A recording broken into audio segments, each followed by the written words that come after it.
Corey BONSEN, and then Stephen's going to take over the second half of the presentation. So I'll turn my video off just to save that bandwidth too. Hopefully everybody's heard of the Natural Resources Conservation Service. It's kind of a motto here. You can go to the next slide, Heather. NRCS, Natural Resources Conservation Service, started off back in the 30s on the Dust Bowl as the Soil Conservation Service. About 1994, changed to the Natural Resources Conservation Service just to have a little better name on what all we cover. So you can go to the next slide, Heather. So what does NRCS do? We work mainly with private landowners, farmers, ranchers, things like that to conserve soil, but also other natural resources. Next slide, please. And that's all on private lands or tribal land. So as I said, we work with farmers, ranchers, non-industrial private forest landowners on the private lands. That can be the owner of the land or the operator who leases the ground. And then besides programs, we also just do technical assistance to help people meet some of their resource concerns. Next slide, please. So this is just our mission again, helping people help the land. Next slide.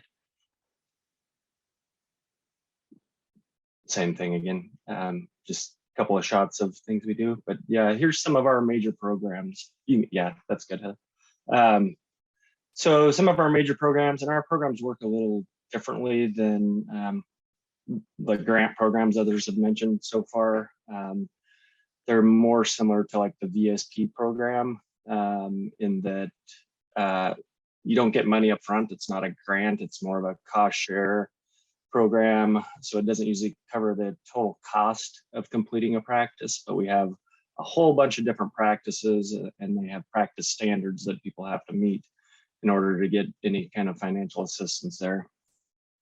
And so the way it works is we would address a resource concern, come up with different practices that can address those resource concerns, and then the landowner or operator, if they have a contract with us, they can complete those practices, and then once the practice is complete, they get reimbursed up to the rate that we have in their contract. So not covering the total cost. But these are some of our major programs right here. In this area, the Environmental Quality Incentive Program, EQIP, is definitely our most popular. Nationwide, close to that is the Conservation Stewardship Program, CSP. And then we do have the easement program, Agricultural Conservation Easement Program, the Regional Conservation Partnership Program, and then we have listed here CRP, the Conservation Reserve Program. That program is actually through the Farm Service Agency. They do all the contracting for that, but we do the NRCS does the technical work on that, seeding recommendations and all of that. Go to the next slide, Heather. So I'm going to talk about the Environmental Quality Incentive Program, and then Stephen will take over a little bit after that. But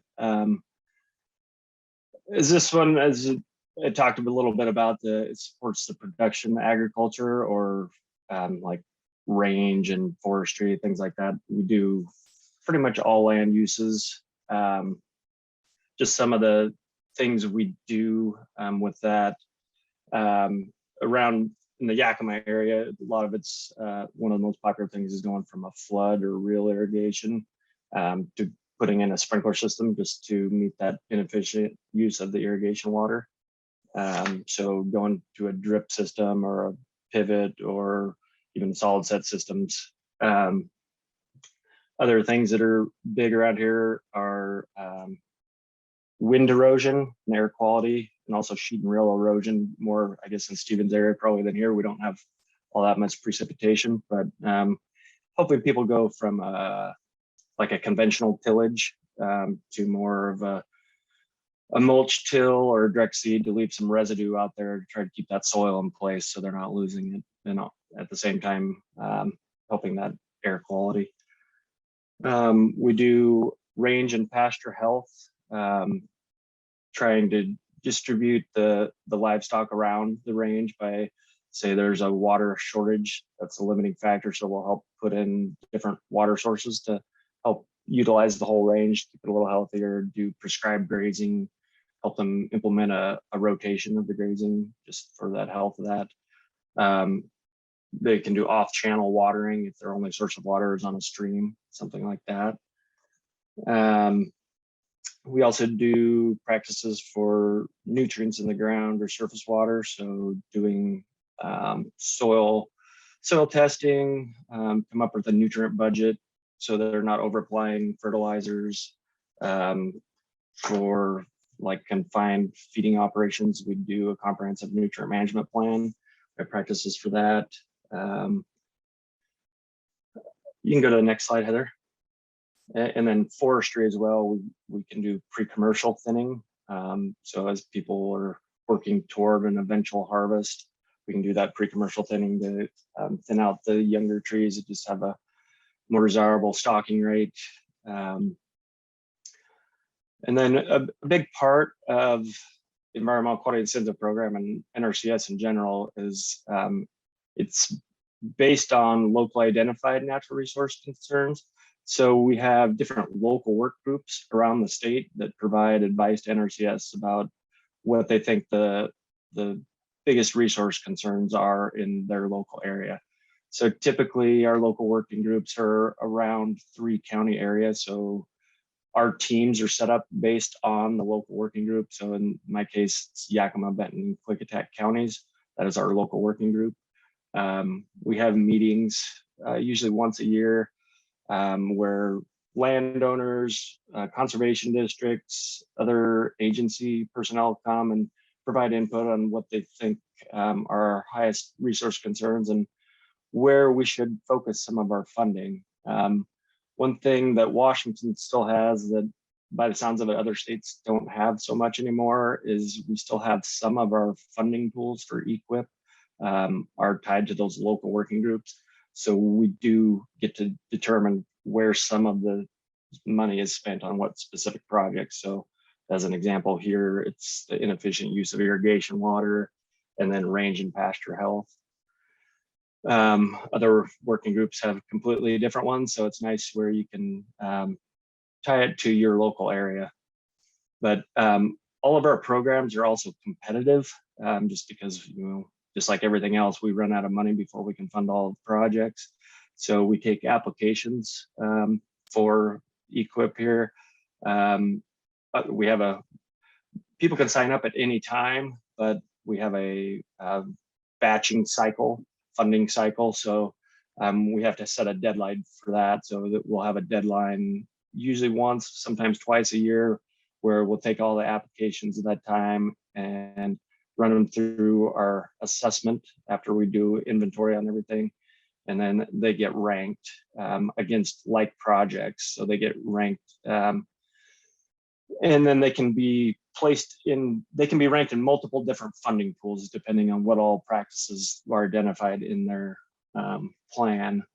So they have chances to be funded in different ways. One project can be funded out of multiple ranking pools, but it goes through and then we rank them, go down the ranking and fund as many as we can until we run out of money. And if they don't get funded, we usually keep in contact with people and let them roll their application over to next year if they're still interested or haven't done the practice on their own. But at this point, I guess I have one more slide there. Oh, yep. So this is just an example that Stephen put in here. Actually, it's in stream riparian project they did over in the Palouse area. So that is the end of my part of this for EQIP, and Stephen's going to take over now.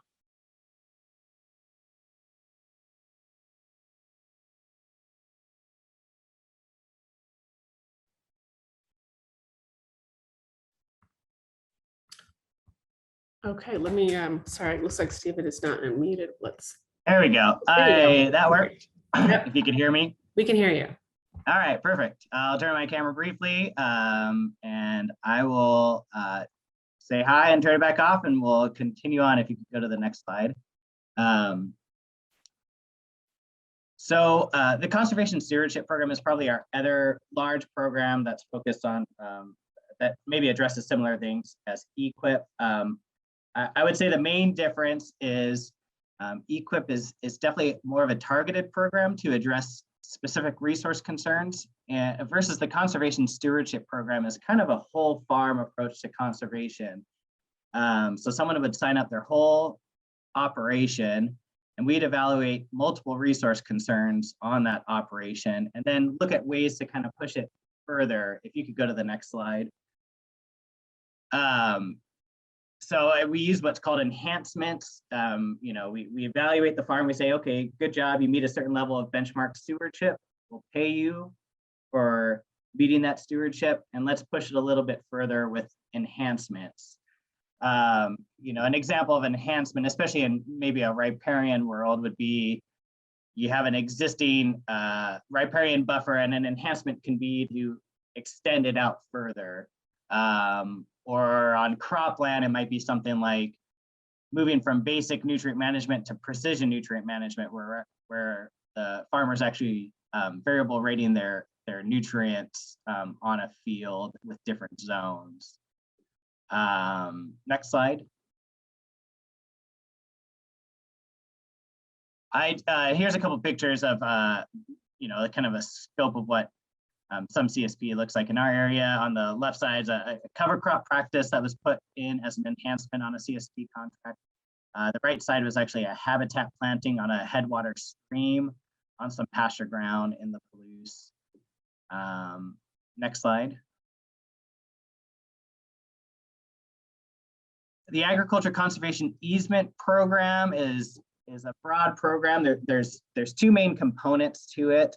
One is agriculture land easements, and that is working with a partner land trust that will bring in matching funds to the federal government's funds to purchase easements that protect working lands and limit, I guess, non-agricultural use of that land. Another part of ASEP is the wetland reserve easements, and that would be a federally purchased easement to do wetland restoration and riparian type work potentially. So that might be another way a private landowner can look into potential wetland type projects if they're interested in an easement as well. Next slide.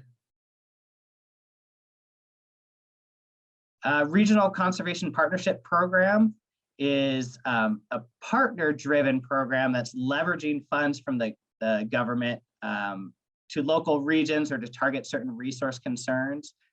This map has, it might be missing some newer RCPPs, but it shows some of the RCPPs in Washington state.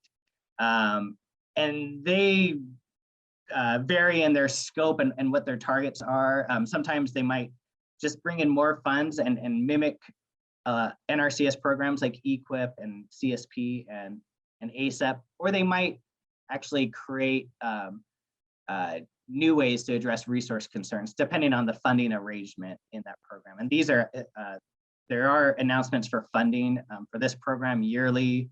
So that could be something if you have a partnership that wants to really address a specific type of resource goal. In the Palouse area, we have one that's really focused on reducing erosion and protecting streams with buffers. And it's already gone through one 5-year cycle and is renewed for another. So just to give you an idea of what one of those RCPPs might look like. Next slide. Just briefly to touch on the Conservation Reserve Program. This is a Farm Service Agency program that works with NRCS and Conservation District Assistance. So I wanted to mention it because it is a valuable program, especially on working lands to do riparian type work or put buffers on creeks. The nice thing about CRP is it's a little unique from some of the other NRCS programs in that it provides annual rental rates, typically for a 15-year contract. So that's usually appealing for if farmers are going to take that ground out of production. Under that large umbrella of conservation reserve program, there's the continuous CRP program, which is specifically focused on addressing water quality. And that's where you'd find those practices to either put a riparian forest buffer on a creek, or just to put a grass filter strip or buffer along a creek. Under that umbrella is the Conservation Reserve Enhancement Program. And this is a little bit more targeted to help address salmon habitat and water quality for salmon. So there are specific designated streams and watersheds in the state that are eligible for this program. And usually it comes with a little bit more assistance than what you get under continuous CRP, and it also involves the conservation districts typically doing that work. Next slide. And we just have a couple slides here that, generally, we really briefly went over the programs we have. There are more programs as well. And we do a lot of other things. Corey mentioned it. We provide just general technical assistance. Things don't have to be tied to a financial assistance contract. Next slide.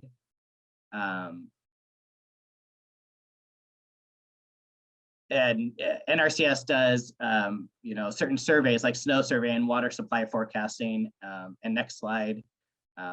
We also have soil scientists that survey the whole country and map soil types and the characteristics of those soils and put it in the Web Soil Survey database. Next slide.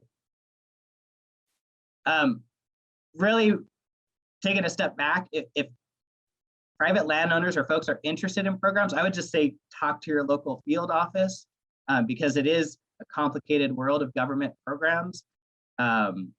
And it is better to talk about what your conservation goals are, and we could help you as planners navigate what programs might be the best fit or not the best fit, and maybe point you towards other resources like the Conservation District or other agencies. But there are ways to address riparian type work through all those different programs. It just really depends on the situation and what the person's goals are. And next slide, and I think I'll end there.